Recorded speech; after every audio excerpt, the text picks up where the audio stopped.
One of the things I love learning about you is your interest and background in neuroscience. And I'm just putting myself in the position of the person who, is talking to you after. And yes, I was with you, but I was afraid to speak up. I think everyone can relate to that feeling. And so also understanding kind of the neuroscience behind it. And I'm thinking, right now, just sort of the SCARF model from David Rock is sort of like status and certainty and autonomy, relatedness, fairness, that feeling of like, if I say this thing, the sort of ROI, like I'm making a calculation, like the risk to me is higher than the reward. Yeah. So what kind of small tips or sort of muscle building practice would you recommend for people of like how to actually speak up in the meeting? Like what's the way that I can get started in a way that feels like not totally into my panic zone? Yeah.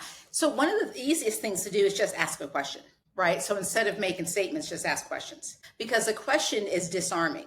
And that's just a simple way to do it. Where things get crazy is when you make a statement and then they feel like they've got to counter. And so then it just goes off the rails real quick.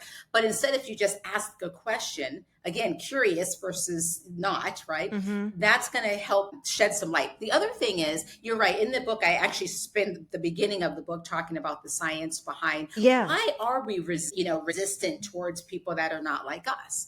And so, because a lot of it is the way that our brain is wired, and we have to rewire this thing, right? So giving you some specific examples, when our brain sees a face, whether it's in a picture, up front, whatever, in person, it's going to automatically put that person, that face, in an in-group or out-group. That's just its natural instinct. That was, something from our days back in the caveman days where it helped protect us. But that same instinct now is not necessarily protecting us, right? Now it's just like it can actually hinder us because it's not always right. Now, we're not going to change the instinct. It's wired in our brain. It is what it is. We can change the information we feed the brain so it's not so quick to put people in the out group, you're not like me, versus the in group, you're like me.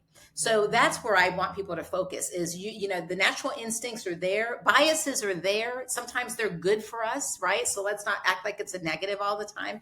All these things help protect us. The brain designed to help keep us safe. So there's good things about it, but there's things that are outdated that we have to rewire so it's more relevant to today's times.